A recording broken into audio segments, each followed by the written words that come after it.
औज़ुबिल्लाहिमिनश्शैतानिर्रजीम बिस्मिल्लाहिर्रहमानिर्रहीम अस्सलाम वालेकुम।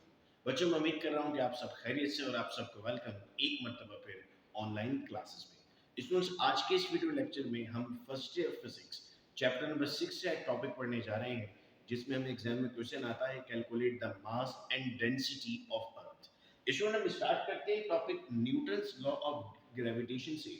न्यूटन ने एक लॉ प्रेजेंट किया जिसमें न्यूटन ने बताया the force acting on the body is directly proportional to the product of their masses. For example, अगर मेरे पास दो ऑब्जेक्ट्स हैं, object number 1 and object number 2, इन दोनों में जो फोर्स लग रही है वो किसके बराबर है? नंबर 1 वो बराबर है इन दोनों के प्रोडक्ट ऑफ मासेस के। तो इसको हमने लिखा है directly proportional.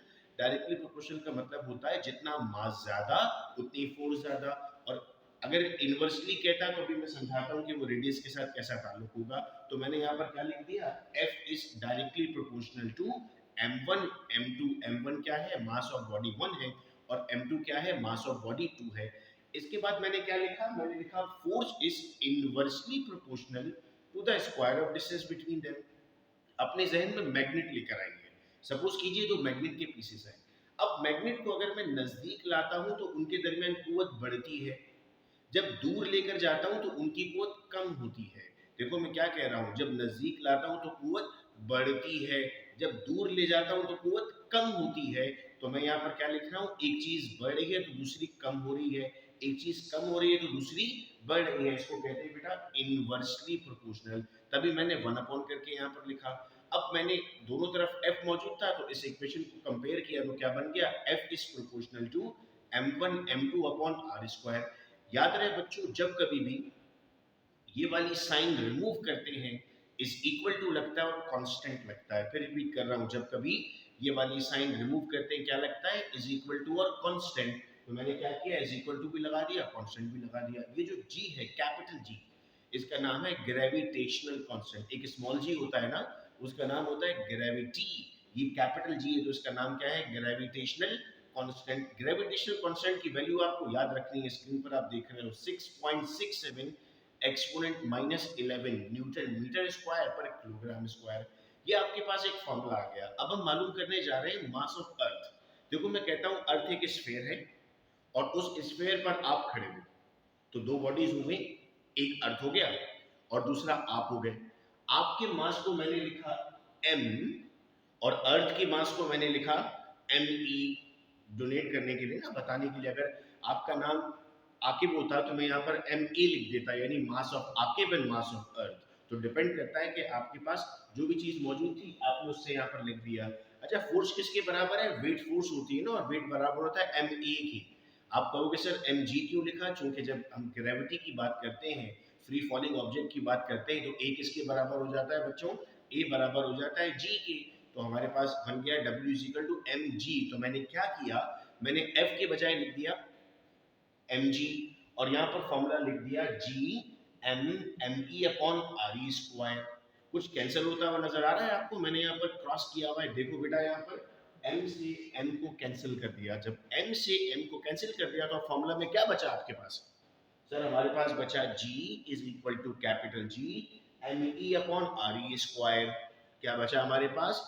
g is equal to capital G me upon re square. अब आपने कहा सर मुझे तो ME मालूम करना है।